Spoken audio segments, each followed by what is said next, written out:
더불어민주당 출신 서울시 의원이 내년 지방선거 경선을 겨냥해서 특정 종교 신도 수천 명을 동원하려 했다는 의혹에 대한 민주당 자체 조사 결과가 나왔습니다.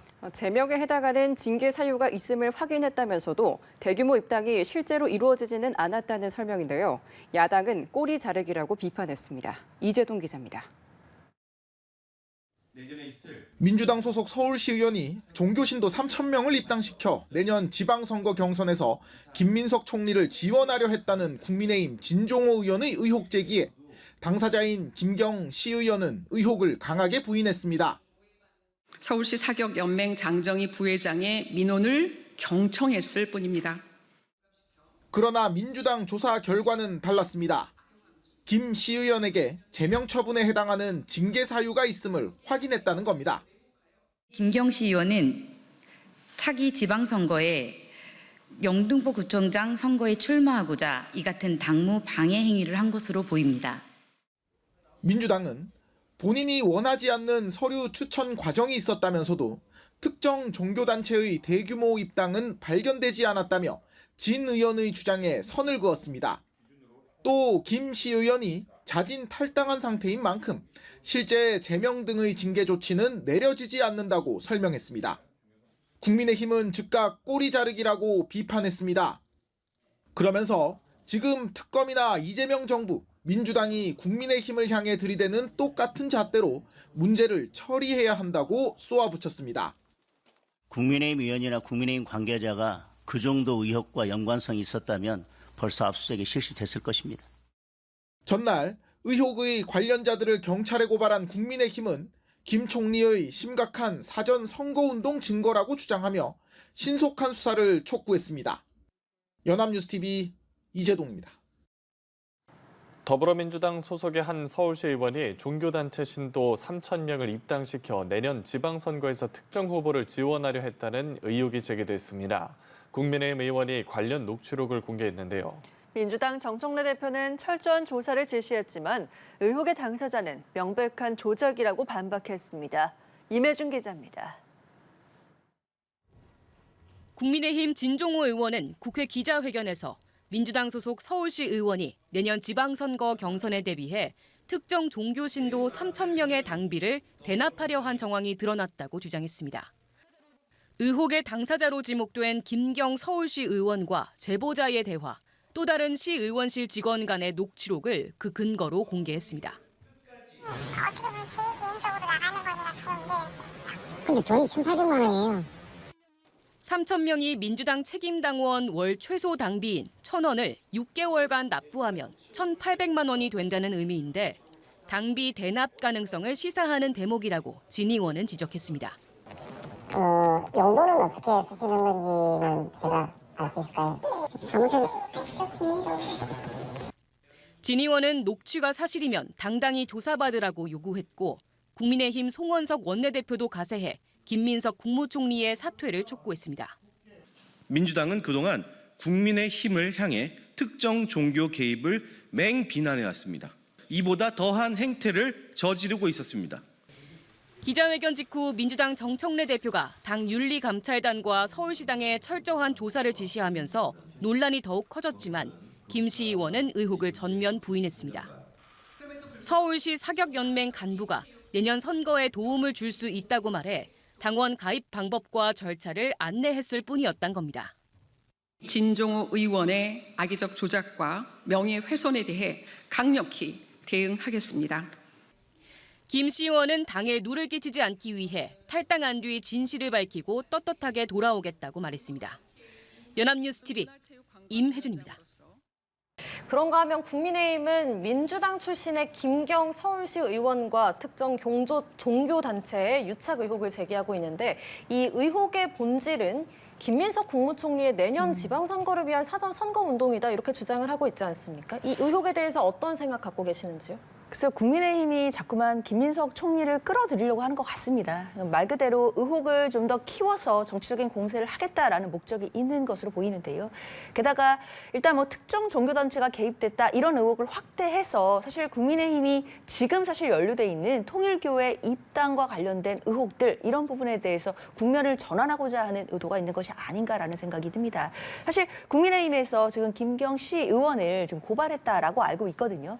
그렇다면 이 부분에 대해서 뭐 설령 김민석 총리가 정말 연결이 되어 있는지 이런 부분들은 수사를 통해서 밝혀질 일이라고 생각이 들고요. 지금 현재 시점에서 김민석 총리가 관여되어 있다거나 또는 관여된 정황이 있다거나 이렇게 볼 만한 뚜렷한 근거는 저는 없다고 생각합니다. 그런 상황이기 때문에 수사가 진행된다 하더라도 김민석 총리가 뭐 관련돼서 수사를 받을 가능성은 거의 없다고 생각이 듭니다. 네, 민주당은 진상조사를 지시를 했고 그리고 해당 의혹을 조사한 민주당 서울시당 윤리심판위원이 김 시의원에 대해서 제명 처분에 해당하는 징계 사유가 있음이 확인됐다라고 밝혔습니다. 다만 특정 종교단체 입당은 파악되지 않았다라고 했는데 이 조사 결과는 어떻게 해석하십니까? 믿기가 매우 어렵죠. 왜냐하면요, 정당의 입당 원서에는 국민의힘도 그렇고 민주당도 그렇고 종교를 적는 란이 없어요. 그러면 어떻게 특정 종교단체로부터의 집단 입당이 있는지 없는지 알 수가 있죠. 이게 없다고 단정하는 거는 사실관계를 정확하게 확인하지 않은 상태에서 미리 단정한 것일 가능성이 매우 큽니다. 국민의힘에 대해서 뭐 통일교 신자 숫자가 얼마다라고 하는 이야기도 당에서는 사전에 확인할 수가 없었습니다. 왜냐하면 정당의 당원 데이터베이스에는요, 종교란 자체가 없어요. 그렇기 때문에 이런 식으로 함부로 꼬리 자르기를 하려고 들면 안 되는 겁니다. 오히려 정청래 대표가 그동안에 많이 촉구했듯이 국민의힘이 당원 명부 압수수색을 받을 때 그것에 순순히 응하라라고 하지 않았습니까? 그 그대로 민주당도 지금 강제 수사를 받아야 되는 겁니다. 왜냐하면요, 이런 종류의 사안에서는 보통 그 녹음 파일에 등장하는 당사자들끼리만 공모를 하는 것이 흔치 않은 일입니다.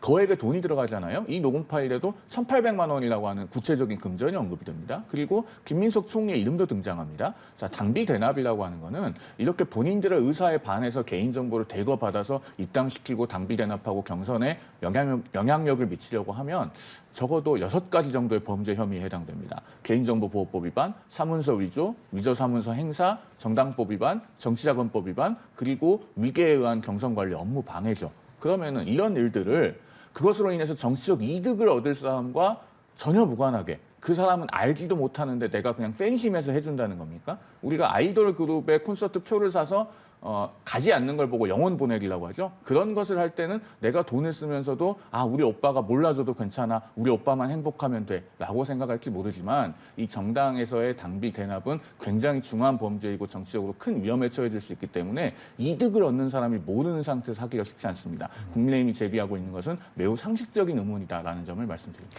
네. 그런데 그 이득을 받는 사람이 김민석 총리다라는 부분은 아직 단정할 수는 없는 상황이고요. 이 부분은 뭐 관련된 근거가 있다라고 보기는 어렵습니다. 지금 민주당의 조사 결과를 보면 김경시 의원이 내년에 영등포 구청장에 출마 예정이었다라는 부분들이 나오거든요. 그러니까 본인의 선거를 위해서 결국에는 이런 당무와 관련돼서 해당 행위를 한 것 아니겠느냐라는 부분들이 조사 과정에서 나온 것이고, 그렇다라고 한다면 그 과정에서 입단된 사람도 지금 다 무효 처리를 하겠다라는 것입니다. 그렇기 때문에 이것을 섣불리 김민석 총리와 연결짓는 것은 지금으로서는 사실 근거도 없고 논리적인 비약이라고 생각이 들고요. 일단 김경시 의원에 대한 조사는 당에서 이 정도로 끝났다고 하더라도 지금 뭐 수사가 남아있는 상황이니까 수사 결과를 지켜보면 될 일이라고 생각합니다. 추석 연휴를 앞두고 정치권은 너나 없이 민생을 강조했습니다. 하지만 여야 대치 속에 70건 가까운 민생 법안들은 여전히 본회의 문턱을 넘지 못하고 있습니다. 민주당이 연휴 뒤 시작되는 국정감사 기간에 본회의를 열자고 제안했지만 지금으로선 성사 가능성이 높지 않아 보입니다. 이순국 기자입니다. 여야 합의로 각 상임위원회를 거쳐 법제사법위원회를 통과한 민생 법안은 69건에 달합니다. 이른바 응급실 뺑뺑이 방지법으로 불리는 응급의료법 개정안과 농어촌 등 인구 감소 지역 어린이집을 지원하는 내용의 영유아 보육법 개정안 등이 대표적입니다. 모두 처리가 시급한 법안들이지만 본회의 문턱을 언제 넘을지 기약할 수 없게 됐습니다. 여야 대치가 팽팽한 가운데 본회의 일정이 언제 잡힐지 알 수 없기 때문입니다. 추석 연휴 직후인 오는 13일부터 국정감사가 시작되는데 민주당은 국감 기간에라도 본회의를 열자고 제안했습니다.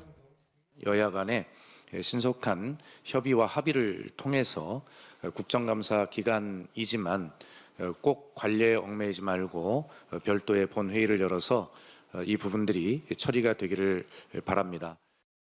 정부조직법 개정안 등의 처리에 반대하며 4박 5일간의 필리버스터를 벌인 국민의힘. 당내에서 민생 법안들에 대해서도 필리버스터를 진행하자는 목소리가 나오는데 여당이 합의 정신을 되찾는다면 필리버스터를 할 이유가 없다는 게 원내 지도부 입장입니다. 합의된 안건만 본회의에 올리자라고 하는 겁니다. 비효율적으로 비치고 비생산적으로 보이고 이런 모습이 되는 거 야당에서도 우리가 즐거워서 하는 것이 전혀 아니라는 거 잘 아실 겁니다. 본회의 무산을 서로의 탓으로 돌리는 여야의 입장이 달라지지 않는다면 민생 법안 표류는 길어질 수밖에 없을 전망입니다. 연합뉴스TV 이승국입니다.